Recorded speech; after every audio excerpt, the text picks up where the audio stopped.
Hello, YouTubers. Joe Kersey here on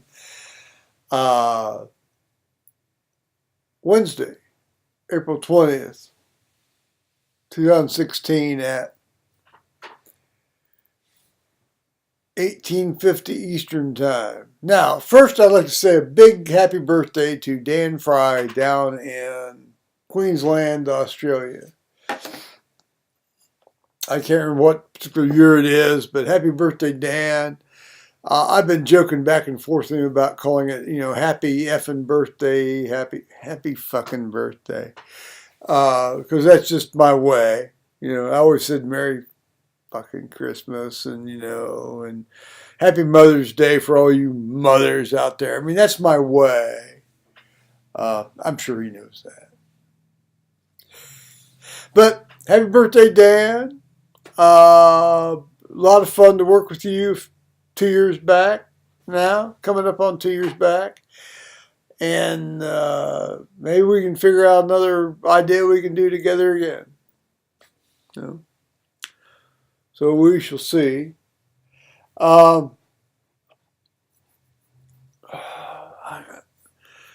can shave, but it always seems like there's...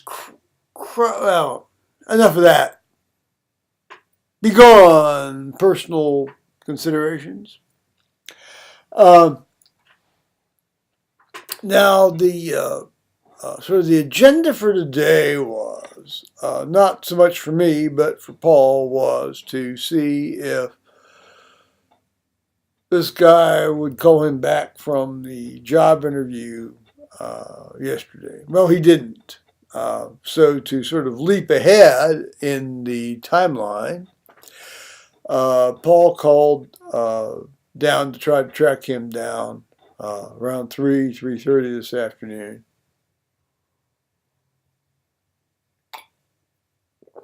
But to no avail, and left several messages.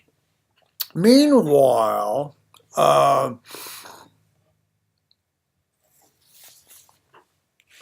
he went up to, given that he had gotten a Medicaid determination letter from Delaware County for medical coverage, he went up to the Medicaid building north of the courthouse there in Delaware, Ohio, and he took the various documentations that they had wanted in the letter that they sent him, and they copied it, and they gave him a receipt for these documents, things. And they'd let him know. So we'll see. Meanwhile, he's got this temporary thing that serves as a Medicaid coverage thing. Should he, run fall down, break his leg, have to be hauled off somewhere, So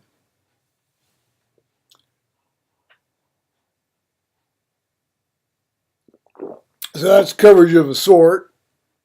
Yeah, I know. It's not the kind he wants, but listen, I did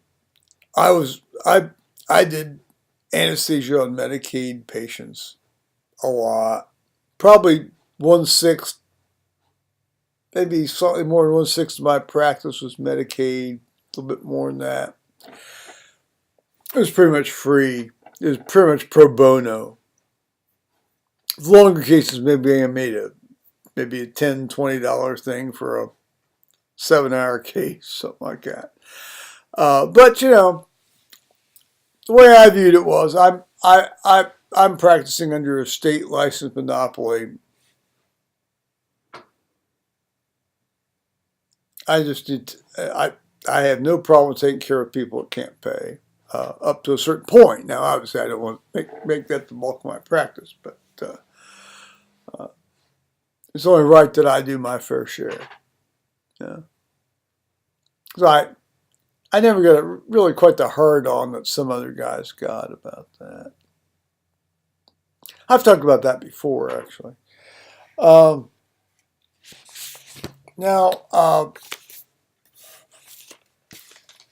the main topic for today is, a Another giant has fallen in the forest. Another tree has fallen in the forest. Another giant has been cleaved to the earth. This giant's particular name is Garth Essig. Garth Frederick Essig, M.D. He was 80 when he died. He died on April 13th of this year, 2016. Now, he was actually one of the first people I encountered as a medical student. I entered medical school in July of 1972, and but he was at that time he was very involved in the sort of orienting new guys and young women. You guys and young women, you young guys and young women into medical practice, and he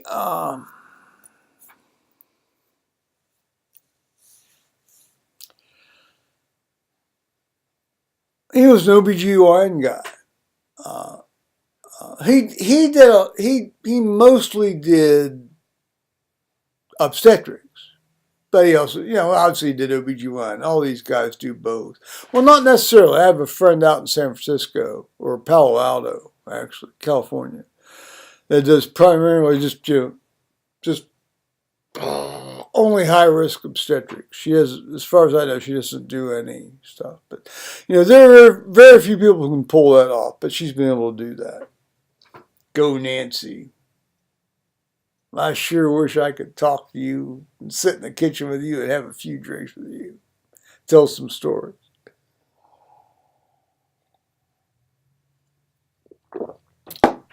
I'm going to drive out there sometime here relatively shortly, probably, and I wouldn't mind dropping down and seeing you. Be as it may.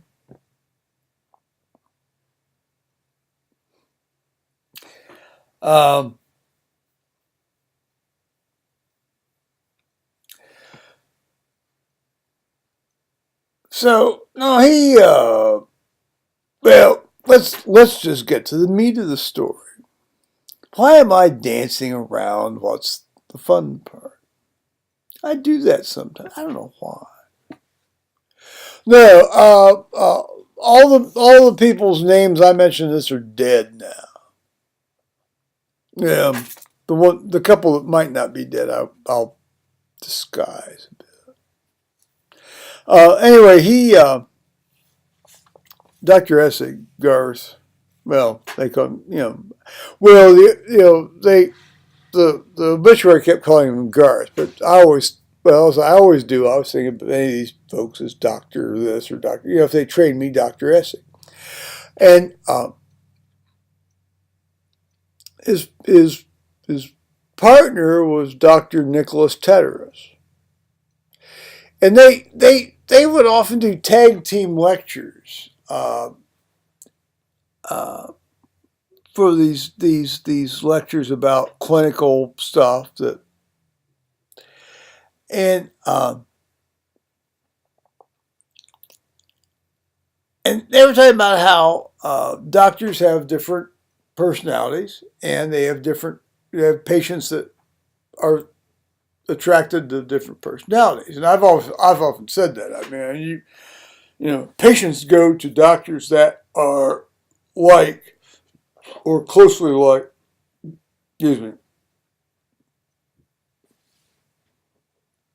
their own personalities. You see it a lot in urology. The fussy old men go to the fussy old men urologists. The matter of fact guys go to the matter of fact guy urologists. And and the women,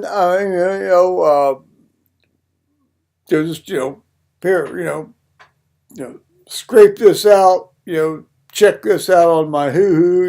You go to the guys that are very much like, oh, here, I'll just do this, and others are like, oh, now, honey, let's talk about this. And then you get the ones that those are the really made up suburbanoid people that want to, oh, well, let's see, it's like, see, huh? Oh, yeah, let's see, I don't know, I just read this in this magazine, they'll talk about that. Well, to condense those two things into one example is uh, Dr. Tedder's, Nick Tedder said, Dr. Nick Tedder said, uh, for example, we get, questions from our patients. And, when Garth, meaning referring to his partner, Dr. Essig, gets a call about, when should I take my vitamin?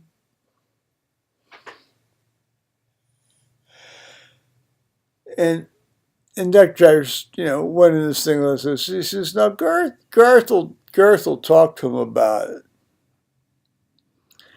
Oh, this and that doesn't really matter and all this. And then Garth said, Dr. Essig said about Dr. Tedder he says, now, first, Nick will just say, take it at 6 o'clock.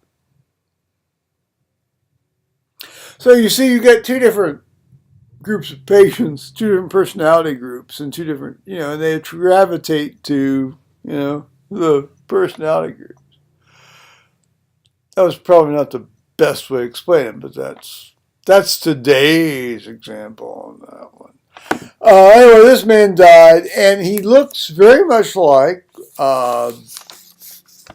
Albert Einstein. He was so much fun to be around on rounds. Yep, very much fun to be around on rounds. He had 7 children. He had 4 sons and 3 daughters. And he had 11 grandchildren. He looked more like a German as he got older, didn't he?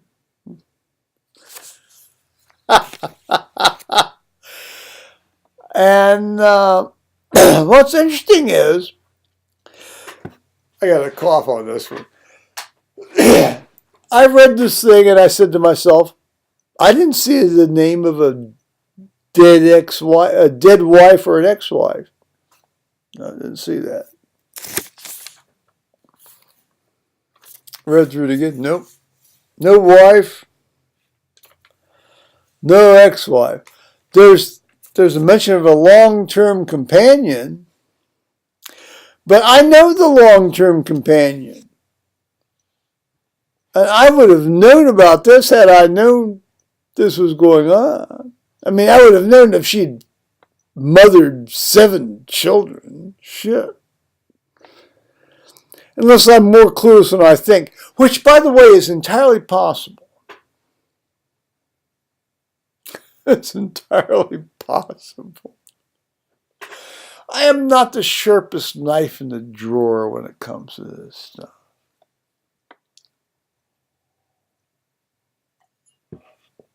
Well, rest in peace, Garth Essig. I don't think I ever was in the delivery room when he delivered somebody or did a C-section. But he was a good guy. Garth Essig, good guy. Another tree falls in the forest. Another giant down. Meanwhile, for some reason, I got, it had to do with Paul's situation here about looking for work. And I was under the impression he had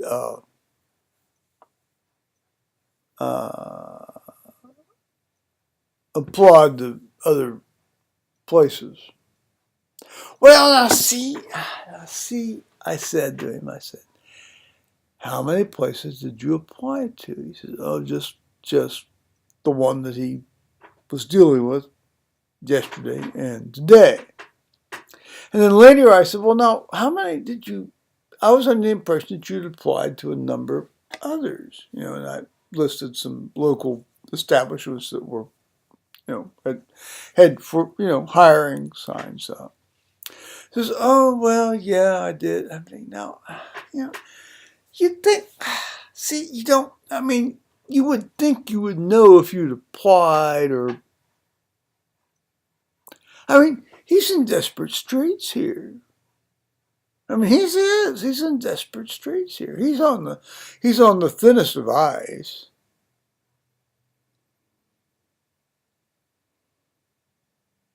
So, well, I know he's not lying. He's not a liar. I know he's not a liar. But it has to do with how you perceive reality. See, it has to do with how you perceive reality. And, I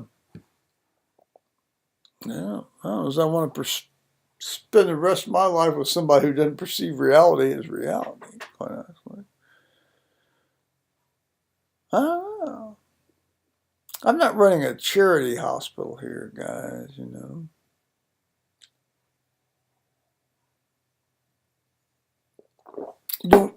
You don't have to necessarily contribute, but everybody has to have their own sort of independent income.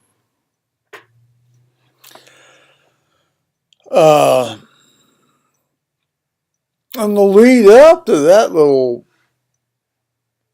thing, I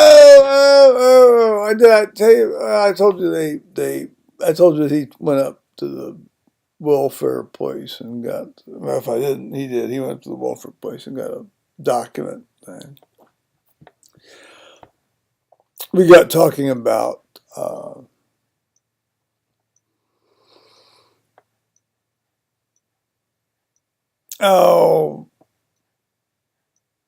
medical training, surgical training.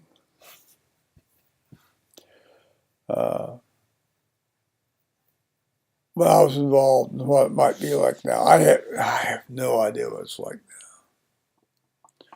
I don't know. Maybe they have the guys go into a room and watch a video, and that's their surgical training. But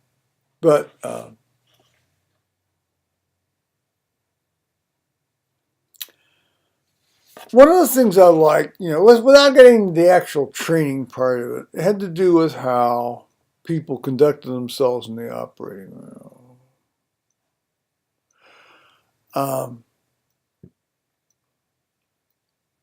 The attending man, yes, and it was always a man, although not always toward the end of my time there at Ohio State, but the attending individual, sort of part of conducting a case was, you would try to have some sort of genteel conversation with your people, such that, one, you elicited from them what they knew about what was going on in the case, and actually more interesting for everybody else was what they knew about the other stuff that the fellow was questioning you about. You'd be questioned about Greek mythology. Well, I always passed on Greek mythology because I thought Greek mythology was full of shit. So I just said so. Okay, so, but then, you'd be questioned about, Shakespearean plays or literary references or Bible references or, and then you could sort of have this kind of like conversation. It was kind of like it probably was the closest thing we over here on this side of the Atlantic could have to a British university common room. I don't know what level you all would want to put that at, but and so I kept people alert because you didn't want to be a sluggard. You didn't want to show off yourself as being a complete idiot. Well, not so much an idiot as ignorant. there's no shame in being ignorant, because that can be remedied. But if you're a complete idiot, I mean, so yeah, I mean, it works both ways. I mean, you'd be ignorant once, but if you're ignorant twice, maybe you're an idiot. That kind of stuff. Well, enough of that. Anyway, a giant fell today. A tree in the forest fell, and I guess the ex-wife or the the the womb that bore these 7 kids wasn't mentioned in the obituary, which I found that to be a really great. So okay, I'll say bye bye, YouTube.